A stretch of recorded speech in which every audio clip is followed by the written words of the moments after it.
Bismillahirrahmanirrahim.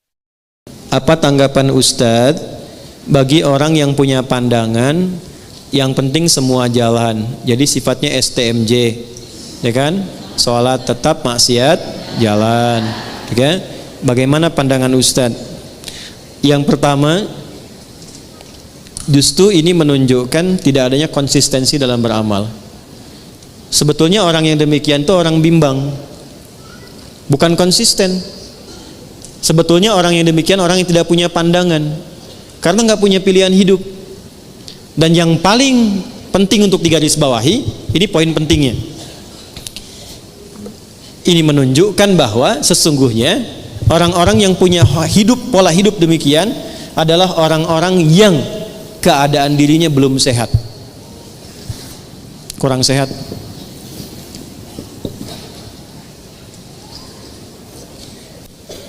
Satu, doakan.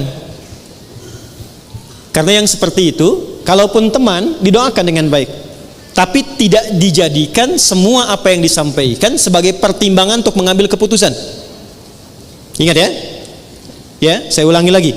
Tidak semua yang disampaikan tidak dijadikan sebagai pertimbangan untuk mengambil keputusan.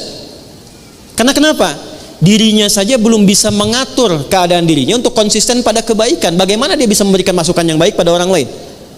Nah, orang yang sehat, ketika dia mengerjakan sebuah amal soleh, maka ketika benar amal solehnya, amal soleh itu otomatis akan menggerakkan tubuhnya untuk mencegah dia berbuat salah. Saya contohkan begini. Sholat amal soleh bukan? Soleh. Apa fungsi sholat? Quran surah ke-29 ayat ke-45. Innas sholata tanha anil fahsya.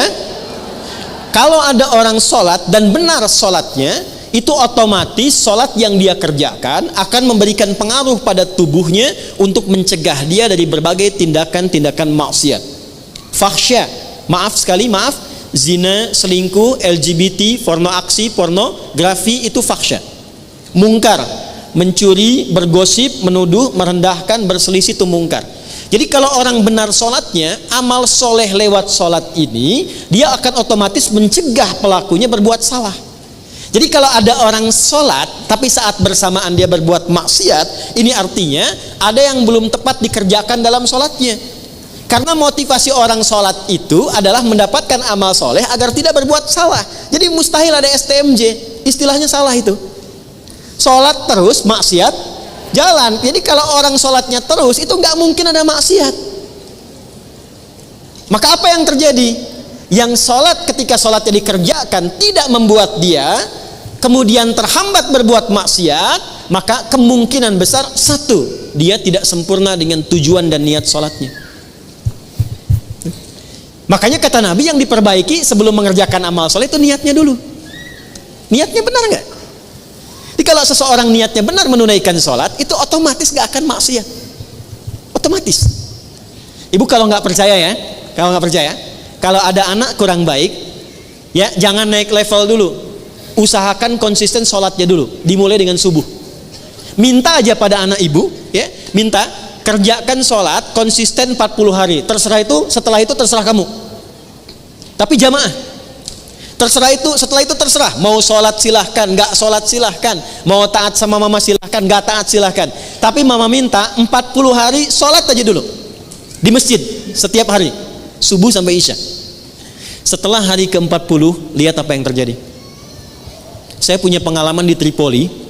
Guru kami, seorang profesor, itu kedatangan orang tua menyampaikan pesan anak-anak kami 3 orang, itu sholatnya sulit luar biasa. Dipanggil dengan halus anak-anaknya, ya abnai, anak-anakku sini nak, katanya. Sekarang Syekh mau katakan, silahkan anak-anak mau nggak sholat silahkan, nggak taat sama mama silahkan, cuman minta satu dulu kerjakan, sholatlah selama 40 hari, tunaikan berjamaah di masjid, setelah itu bebas mau ngapain aja. Hari ke-40 yang satu berubah jadi baik luar biasa. Jangankan maksiat, untuk berkata yang kurang pantas pun dia nggak punya kosakatanya. Yang kedua naik turun, kadang baik kadang tidak, kadang baik kadang tidak. Yang ketiga itu makin kacau. Dipanggil ketiganya, kata syekhnya, kamu yang pertama, kamu benar sholatnya 40 hari, dikerjakan dengan baik dan tidak kamu tinggalkan. Yang kedua, kamu kerjakan tapi kamu bolong-bolong, kadang dikerjakan, kadang tidak, kadang dikerjakan, kadang tidak. Yang ketiga, kamu ngumpet-ngumpet padahal kamu nggak sholat. Ketiganya bingung lantas bertanya, kok Pak Kiai tahu katanya? Karena demikianlah yang tertuang diisyaratkan dalam Al-Quran. Tidak ada orang sholat konsisten kecuali merubah dia menjadi pribadi yang lebih baik. Maka tobatlah dua temannya tadi, keduanya menjadi lebih baik sampai sekarang mereka sahabatan dan menjadi ahli Al-Quran. Ya. Jadi tidak ada satu kalimat yang mengatakan sholatnya terus maksiat jalan, itu nggak ada sebetulnya. Kalau memang sholat yang ditunaikan sholat yang benar. Nah, untuk memperbaiki sholat kuncinya dua. Satu, izin, untuk memperbaiki sholat kuncinya dua. Satu, selalu bermohon kepada Allah untuk mendapatkan rahmatnya dalam sholat. Saya ulang ya, selalu bermohon kepada Allah untuk mendapat rahmat Allah dalam sholat. Itu ada di Quran surah ke-2 Al-Baqarah ayat 45 sampai 46. Sudah? Saya merasakan sekarang jarang ada orang sholat dengan menggunakan rumus Quran itu. Yang penting sudah sholat gitu kan? Ya. Ibu pernah nggak mengharap rahmat Allah sebelum sholat? Supaya dirahmati dalam sholat? Pernah nggak? Ya? Coba deh. Makanya ibu masuk masjid ya. Kalau masuk masjid itu doanya apa? Allahumma ftahli abwaba.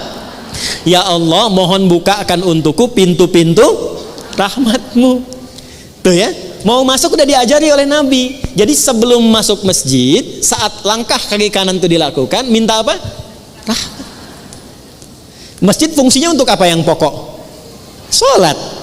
Jadi masuk masjid, fungsi yang pokok untuk sholat. Sebelum sholat minta lu rahmat Allah. Nah, rahmat itu dibagi 3. Saya ulangi, rahmat dibagi 3. Nah, kalau suami ibu namanya Pak Rahmat, nanti ibu pulang ke rumah, papa dibagi 3. Udah, 1. Rahmat itu yang pertama solusi dari semua masalah hidup. Dah. Jadi kalau ibu sholatnya membawa motivasi itu, nanti ke bawah enak sholatnya. Pas sujud ingat, dengan suami ada masalah tuh ingat, minta solusi. Nangis, selesai. Walaupun belum ada solusi tapi hati tenang. Dan itu mengantarkan pada setengah solusi. Sudah? Yang kedua, pelan-pelan, ampunan dari dosa. Ampunan dari dosa. Nah, di antara fungsi sholat yang paling pokok itu menggugurkan dosa-dosa. Makanya Allah ingin dari pagi ke siang ada dosa, gugur dosanya. Dari siang ke sore ada dosa, gugur dosanya. Makanya ketika diwafatkan dosanya sudah hilang, tinggal pulang dalam keadaan bersih, digambarkan dengan kain kafan yang putih. Nah, itu fungsi sholat. Cuma apakah setiap orang sholat ada yang ingat dosa atau tidak, itu poinnya. Makanya tadi kalau dia sholat mengingat maksiatnya, gugur maksiat, nggak akan maksiat lagi, nggak akan maksiat lagi. Ya, dan banyak orang ketika sujud itu justru pulangnya dalam keadaan mulia. Betapa banyak pelaku dosa besar justru cara pulangnya itu lewat sholat. Lewat sholat. Ada yang sujud nggak bangun lagi, Insya Allah. Pengen begitu? Nanti zuhur ya, kan sekarang masih ada waktu tuh. Ada yang begitu tuh. Ya. Dan itu luar biasa indah. Ya, saya kan pernah cerita di sini juga kan. Ada seorang kakek, ini bukan ustadz bu. Saya ketemu orangnya. Itu orang sederhana, mungkin viral di langit tapi mungkin tak dikenal di dunia. Sederhana orangnya, nggak disebut kaya, biasa saja. Pakai kaos, cuma jagain masjid, azan. Hari Kamis itu ba'da asar sedang puasa sunnah loh. Di masjid nunggu buka, cuman tiduran, merem melek tuh. Diwafatkan di tempat yang beliau mengabdi di masjid dalam keadaan puasa. Ba'da asar menjelang maghrib wafatnya cuman tiduran, merem melek ngantuk meninggal. Hati-hati tuh belakang tuh, merem melek tuh. Dua. Yang ketiga, bagaimana caranya supaya saat sholat bisa mengingat ada kesalahan yang diampuni? Maka dibuka dengan bagian ketiga. Perhatikan bagian ketiga. Sudah? Yang pertama tadi apa? Solusi. Berarti jawaban dari doa kan? Yang kedua apa? Ampunan. Yang ketiga, rahmat itu dalam bentuk husnul khatimah. Bentuknya apa? Husnul khatimah. Kalau sudah bicara husnul khatimah artinya ingat wafat. Ingat apa? Karena itulah Nabi mengajarkan pada setiap imam saat akan mengimami, berbalik dulu kepada makmum menyampaikan kalimat ini. Para jamaah, kita akan sholat. Mohon hadirkan kehusyuan dan rasakan dalam sholat ini, mungkin ini sholat terakhir yang kita tunaikan dan boleh jadi kita akan wafat dalam sujud kita. Itu sunnah. Bahasa Arabnya sallu salatan muwadda. Jamaah, jadikan sholat ini sebagai sholat perpisahan kita untuk bertemu dengan Allah Subhanahu wa ta'ala. Pernah nggak merasakan begitu? Nah, makanya imam tidak harus pakai bahasa Arab, karena ini bahasa yang boleh disampaikan dengan bahasa Indonesia. Rapatkan saf, luruskan. Paham tidak? Istau, paham? Tidak. Makanya dijawab sudah tahu, gitu kan? Dah. Jadi begitu sujud, coba rasakan bagaimana kalau saat ini adalah saat sujud terakhir dan seketika akan kembali kepada Allah. Itu kalau rasa itu dihadirkan, kenikmatan akan tiba, air mata mengalir, seketika taubat kita akan lahir. Nah, sifat sholat semacam ini, amal soleh semacam ini akan menghentikan perbuatan maksiat. Karena itu saya tidak sepakat dengan kalimat misalnya taat jalan, maksiat terus, sholat terus, maksiat jalan. Ini tidak ada orang yang, maaf ya, berpikir keseimbangan tapi dengan cara yang tidak wajar. Itu bukan seimbang namanya. Seimbang itu ketika dikerjakan amal soleh dengan amal soleh lain beriringan. Saya sholat tahajud iya, puasa juga iya, itu seimbang namanya. Ya, saya baca Al-Quran iya, menghafal iya, itu seimbang namanya. Kalau anda amal soleh iya, amal salah iya, bukan seimbang, itu nol namanya. Karena ketika berbuat soleh dan disusul dengan salah, maka yang soleh ketarik dengan yang salah.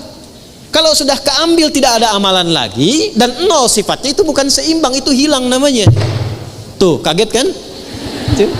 Dan yang bahaya itu kalau solehnya ditarik semua sama yang salah, tersisa salahnya. Ini hadis Nabi.